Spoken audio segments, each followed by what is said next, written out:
Dear colleagues and friends, we, the International League of People's Struggle, wish to convey our warmest greetings of solidarity to our member organization, Anakbayan-USA, on the occasion of its second National Congress. We congratulate you for having established 11 chapters in cities across the U.S. We appreciate your determination to boldly expand and consolidate your membership.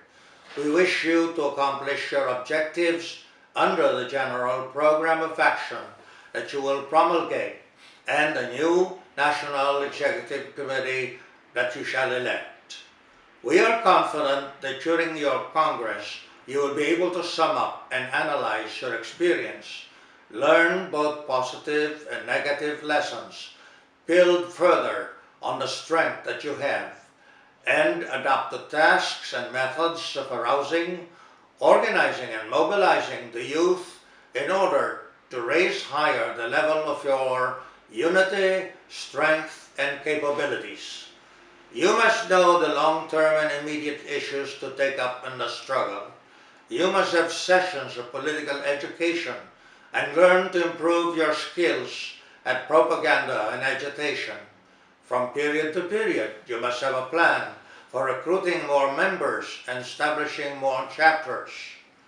You must avail of the opportunities and means of mobilizing people, including indoor and outdoor meetings, rallies and marches, lecture forums, cultural performances, internet connectivity, community picnics, planned group trips to the motherland, and so on.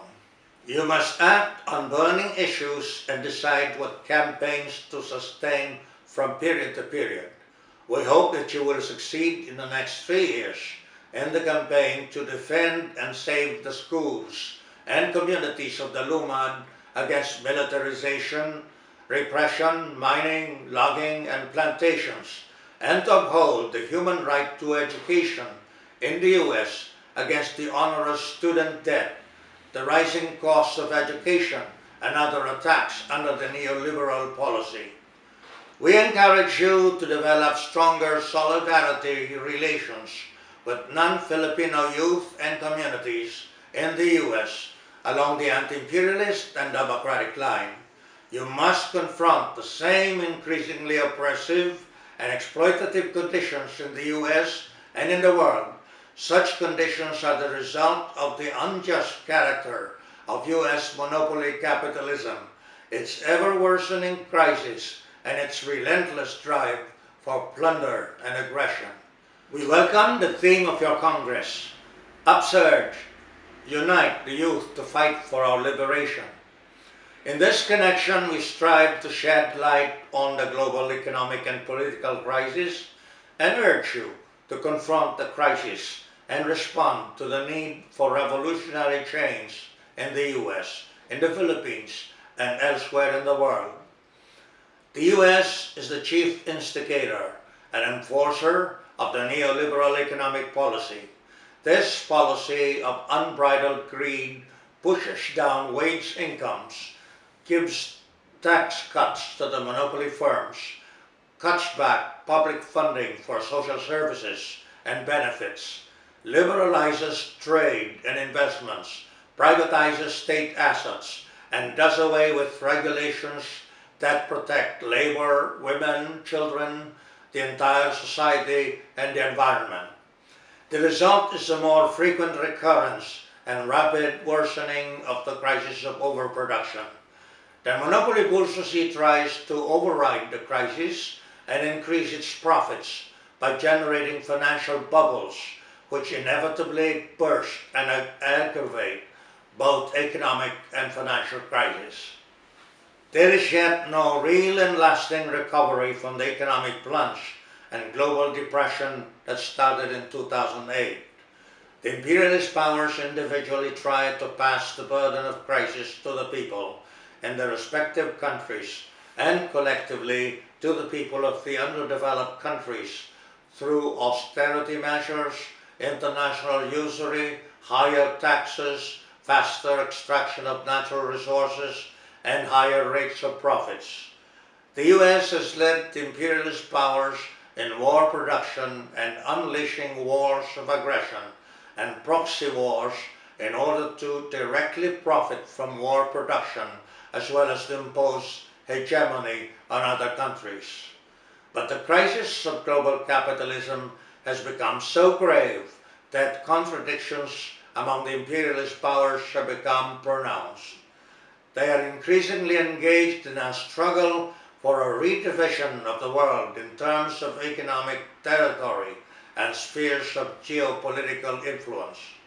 The US, the EU, and Japan still control the traditional summits like G7 and OECD, multilateral agencies like IMF, World Bank and WTO, and military alliances like NATO and bilateral security alliances.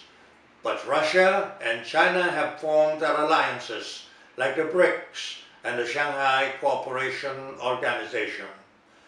Because of its own imperialist arrogance, its rapacity, and high propensity for aggression, the U.S. has undermined its own position in the world and is on a strategic decline faster than ever before.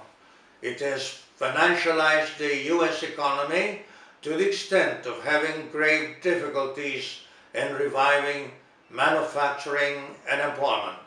It has spent trillions of dollars on bank bailouts and on wars of aggression.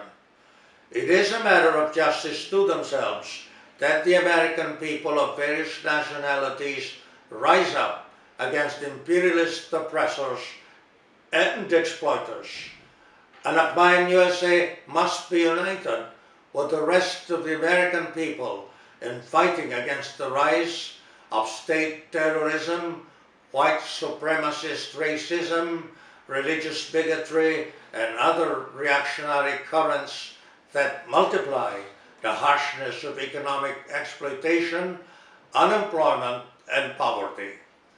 Anakbayan-USA must also stand in solidarity with the Filipino people in the motherland and do whatever is possible and necessary to support their struggle. The Filipino people and overseas Filipinos anywhere in the world must be united with all the peoples fighting against U.S. imperialism and all reaction in order to achieve greater freedom, democracy, social justice, all-round development, international solidarity, and peace. Thank you.